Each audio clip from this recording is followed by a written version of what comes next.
Hej! Vad har de för valuta i Australien? Rätt svar, dollar. Australien-dollar. Eftersom programmet som vi nu ska sända är helt på engelska ska jag förklara några ord och uttryck som förekommer i programmet. Grabben på den här bilden heter Jason. Han är 17 år och han bor i Sidney. Han säger att han ger sig ut och surfar if the waves and conditions are good. Han berättar om sina preparations, förberedelser och varför han använder a wetsuit, en våtdräkt. Vid besök på den här fabriken får vi veta att de gör the surfboard, surfbrädan, according to a person's weight, allt efter en persons vikt. Det sägs också att 50% av arbetet med brädan utförs för hand och 50% med maskiner. På högstadie- och gymnasieskolan, the Freshwater High School, läser de ett ämne som heter Exploring Childhood. Det kan översättas med utforska barndomen. Det är a one unit subject, ett ämne som ger 1 poäng. För sin examen behöver eleverna ett visst antal poäng. På skolan finns en aktivitet som heter peer support. Vi säger kamratstöd. Det är ett slags faddersystem, det vill säga skolans äldre elever hjälper de yngre eleverna att finna sig till rätta när de börjar i den här skolan. Här går läraren igenom Aussie Rules Football, australiensisk fotboll eller fotboll med australiensiska regler. Aussie är en förkortning för Australien. Avsikten, the purpose, med den här lunchkonserten är att göra australiensarna aware of, medvetna om hur viktigt det är med musik. Musiken kan enrich their lives, berika deras liv, som en av musikerna säger. Inhemska djur möter vi på Taronga Zoo, djurparken i Sidney. De här djurvårdarna har hand om 2 marsupials, pungdjur, en wombatunge och en känguruunge. Men som djurvårdaren säger, wombatungen är en hanne, a male, och därför har den ingen pouch, pung. Alla djur som ser ut så här kallar vi kängurur, men i Australien skiljer man på de olika arterna. Det finns kangaroos, wallaroos, wallabies, potaroos och några till. De flesta barbecues, grillfester, håller vi på sommaren vid jultid, för då är vädret som bäst, säger de här ungdomarna. Med den här bilden av Sydneys mest kända byggnad, Operahuset, går vi över till programmet.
Hi, I'm Jason McDonald.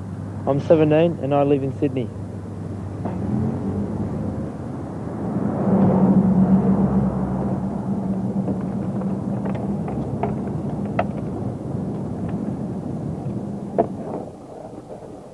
Jason, what preparations do you make before you go surfing? The first preparation is to see which way the wind is blowing. And how do you prepare your board? Well, once you're down the beach, you wax it up to give it a rough surface. And you are using a wetsuit? Yes. If it's raining and windy and cold, you probably put on a wetsuit. How many degrees is it today? I think it was about 14. About 14 Yeah. degrees. How often do you go surfing? If the waves and conditions are good, probably in the morning, early, and in the afternoon, after school.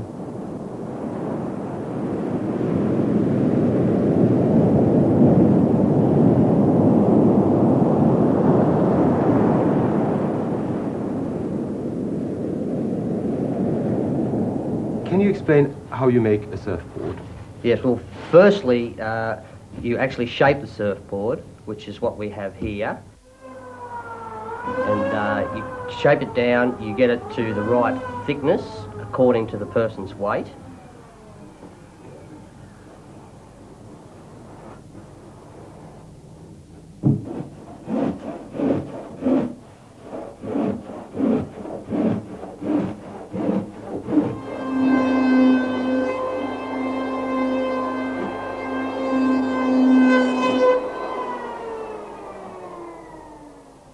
Sanding eliminates all bumps in the surfboard, all rough edges, and gives you the final finished product. And the last stage is the polishing. And the polishing brings the shine up to the surface and makes everything look very, very professionally finished. And most of the stages are made by machine? Yes, most of the stages are. There's a certain amount of machine work and a certain amount of hand work, probably 50% of each. And then you go out surfing on the board? And then you take it surfing, and hopefully everything goes all right.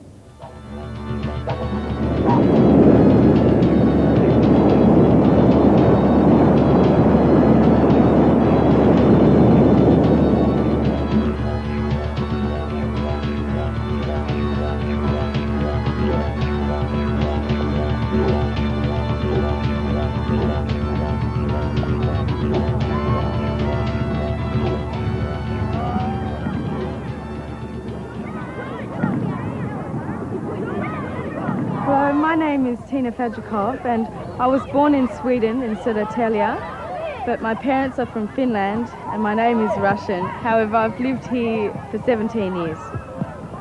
Hi, I'm Josephine Edlund. I was born in Sweden, Kristianstad, and I've lived in Australia for most of my life. Hi, my name is Karina Hesht. I live in Australia currently. I was born in Sweden, Lund, and I've lived in Sweden most of my life. What would you say is the greatest difference between your school and the Finnish school? I think there's two great differences. The first would be the Finnish schools seem much more strict, like the discipline was always there. You couldn't talk to a teacher on a one-to-one basis, whereas in Australia it's much more open and it seems far more casual. And the second difference would be the subjects. In Australia, the older you get, you can choose what subjects you do, whereas in Finland you seem to have to do all of the same subjects all of the time. You couldn't choose not to do maths or not to do science. You had to do everything. Now wipe it on the side. That's it. Okay, dip it in a new colour now. Try a new colour. Pink. You've already got pink outlines, haven't you? Justin, what's happening here? This is Exploring in Childhood. It's a subject which I take at school. It's a one-unit subject, and once a week we have the children come in and we prepare a preschool, and that gives us experience in teaching the younger children and sort of how to run a preschool. What do you think of this setup? Oh, I think it's really good because it gives you a lot of experience in working with the children And also we have theory lessons, which you learn all about the children and just little things that help you in the preschool. Where do you learn most then? In the theoretical lessons or in these lessons? I'd say in the practical lessons you learn most because you've got the actual children there. Is this what's going to be your job afterwards? Oh, I don't think so. I was thinking about it, but I'm not sure yet. Why did you choose the subject? Because I was interested in little children. I like boating, surfing, or going out at night, any fun. And I'm in year 11. You know the school counsellor, when can you use him for? What kind of problems and that? It's very hard to find the classrooms. There's a rhythm to the numbers, how they go from 1, 2, 3, 4 across the corridor. What is happening here? The peer support is a program which allows the year 7 students to feel more comfortable with people older than them because they all of a sudden come from the highest part of primary school and find themselves in this big school with 700 people around them at the bottom. Are there any rules for the tuck shop? The rules are there's a senior line, then you got your normal lines and there's a year 7 line at the end. There's really only a couple of rules that there's only one person allowed at the window at a time, and then there's got to stand about 3 feet or a metre back.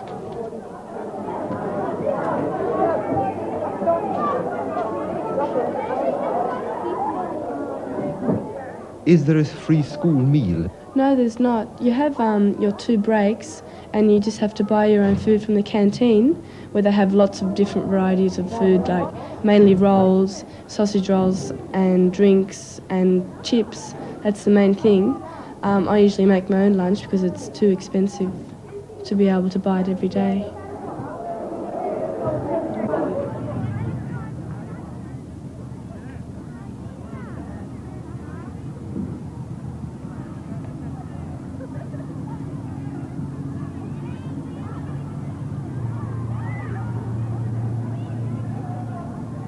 What's the main difference then between your school and this school in Australia? I would say the main difference is you have to wear uniform. There's a lot of tradition involved with the school in Australia. There's a lot of rules, but the difference is that the rules in the school have been made up by the teachers and the students. They have discussed the rules. If there's a problem and the student doesn't agree with a rule, you can take it up with the council and you discuss it and you can figure out the problem. Let's come back to the uniform. You said it's a good thing. Why? Because it doesn't cost as much. When you wear your own clothes, you have to worry about them all the time. With these clothes, we don't worry about if we get them dirty or anything like that. Are there any rules connected with the uniform? You have to wear the colour, which the school has chosen. The students had something to say with the colour as well. We were allowed to choose which colour we wanted. Well, you have to wear the colour.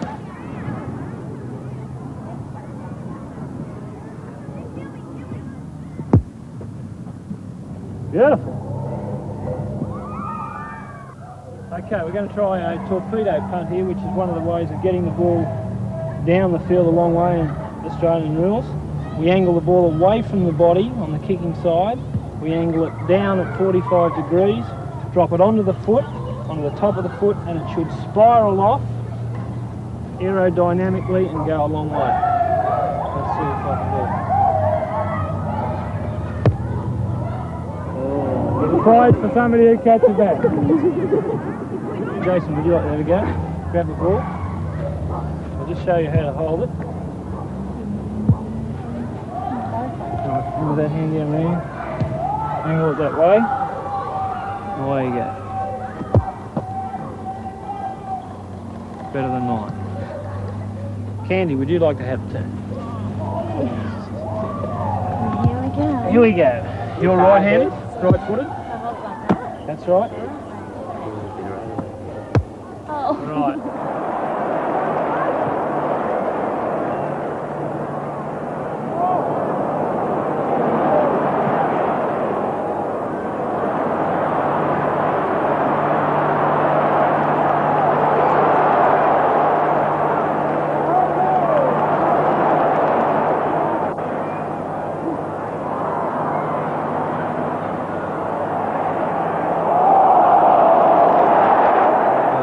This is a rugby ball, and you'll notice that it's a little bit longer and a little bit pointier in the end.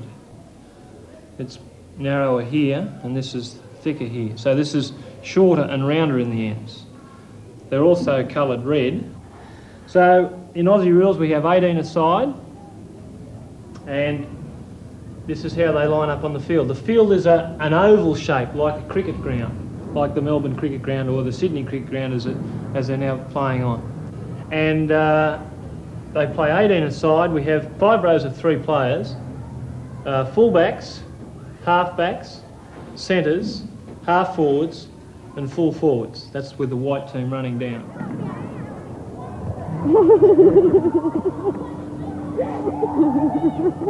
One of you.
What's happening here? Well, today we have a lunchtime concert here in Martin Plaza, and our purpose is to present a series of concerts all week long that will make Australians more aware of how important music is to them and how much a part of their lives it is. So we have organised concerts all around the city in various different venues, in clubs, in restaurants. We have an open-air concert in a public park here next Sunday, and a week-long series of concerts here in Martin Plaza. And you think music is that important? Absolutely. As I said, I'm the Vice President of the Union, and so I believe it's something that's very important to people's lives. It's something that can enrich their lives. So we want to try and bring that point home to the people of Australia.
That's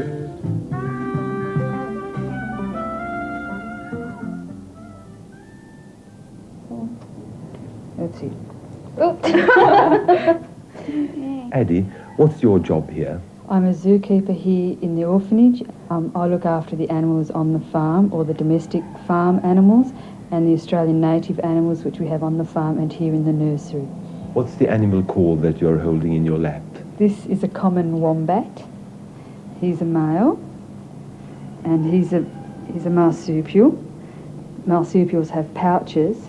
Because he is a male, he does not have one. Was the animal born here? No, he was not born in the zoo. He was brought in by a member of the public who found his mother, his dead mother, and they brought him down to Taronga Zoo. Julie, are you also a zookeeper? On work experience, yes, that's my job. As work experience? Zookeeper. Well, what we do is we have a program at school, and for a week we can go out and find a job, and then for that week we work in normal work conditions, and I chose the zoo as a zookeeper. Sit down.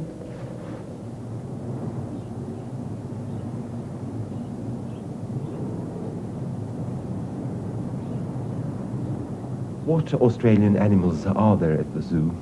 We have kangaroos, wallaroos and wallabies. They're all very similar, but they are different to look at. But people think they are kangaroos, all of them. Oh yes, they see the tail and they see the way they stand, and they all look very similar.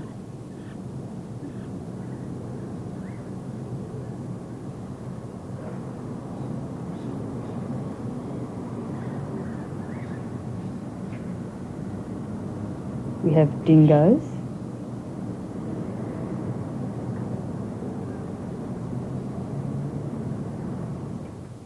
We have koalas. How often do you feed these animals? These babies here are fed every 4 hours. What happens then at night? Do you work here 24 hours every day? No, I don't. These babies all go home with different zookeepers in their bags, and at night they will feed them at home. And which baby animals do you take with you home? I take Sherman home. This is the wombat. This is the wombat here that I take home. I have had other kangaroos, but they are all big enough to stay in the zoo now. But he's my baby. He has his own box with his little electric blanket, and he sleeps in there. What about pocket money? I have 2 jobs, which are both at service stations, which one I do on Tuesdays and Thursdays after school, and one on Saturday afternoons.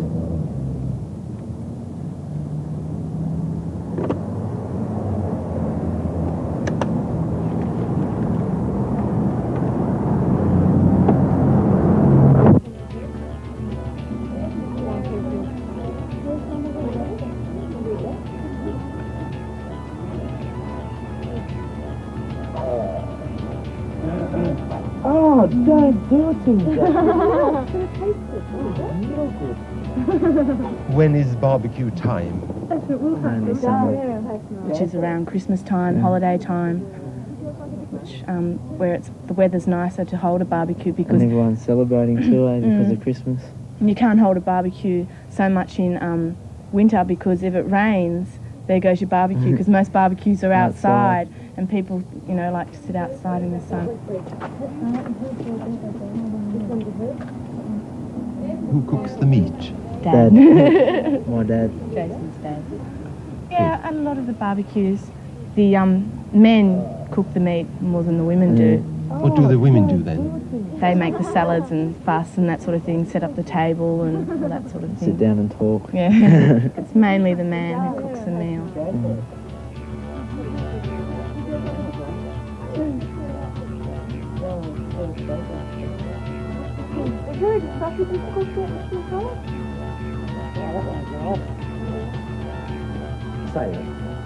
Is this a typical Australian barbecue?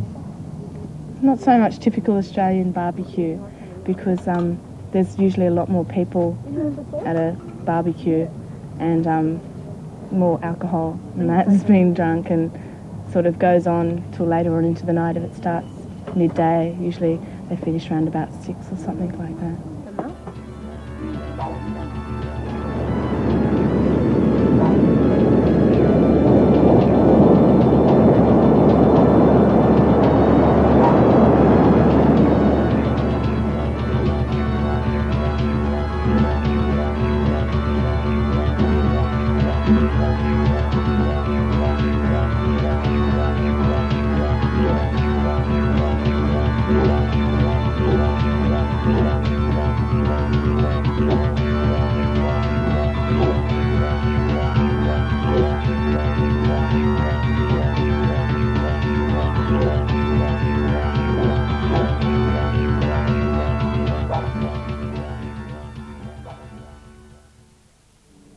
Till serien finns det ett studiehäfte med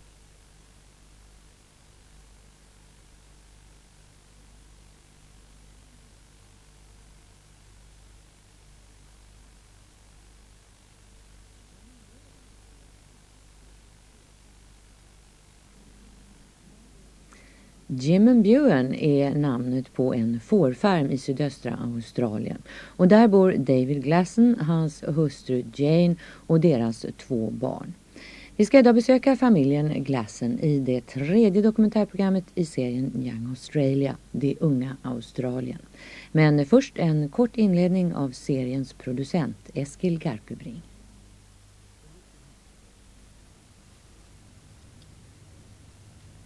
Hej! Vad heter huvudstaden i Australien? Rätt svar, Canberra eller på engelska Canberra. Sidney är huvudstad i delstaten Nya Syd Wales och Melbourne är huvudstad i delstaten Victoria. Eftersom programmet som vi nu ska sända är helt på engelska ska jag förklara några ord och uttryck som förekommer i programmet. I avsnittet om gräs- och skogsbranden, The Bushfire, säger brandmannen som jag intervjuar att någon har troligtvis slängt a cigarette butt, en fimp, men att vi nu appear to have contained it, att vi nu tycks ha fått bukt med elden. Han säger också att alla i brandkåren är volunteers, frivilliga. På Cattle Station, boskapsfarmen, träffar vi en gillaroo. Så kallas en kvinnlig praktikant på en cattle station. Den manliga motsvarigheten är jackaroo. Både gillaroo och jackaroo sysslar med stockwork, arbete med boskap. När jag frågar gillaroo om inte hennes arbete är typiskt manligt så svarar hon: It depends how you interpret it. Det beror på hur man tolkar det. Terry och Marilyn Carger run the station. De sköter boskapsfarmen. Det var 25 plusgrader när den här intervjun gjordes och ändå tyckte Marilyn att det var kallt så hon tog på sig en kofta. Vi låter boskapen graze on the natural pastures, beta på de naturliga betesmarkerna, säger Terry. Lantgården, the homestead, är luftkonditionerad och den har solar panels, solpanel på taket. På så sätt får familjen sitt varmvatten. Barnen på Cattle Station går i School of the Air, radioskola. Eleverna i den här...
Jaha, så kan det gå när inte haspen är på. Det var ju mycket riktigt seriens producent Eskil Garpebring vi såg och hörde.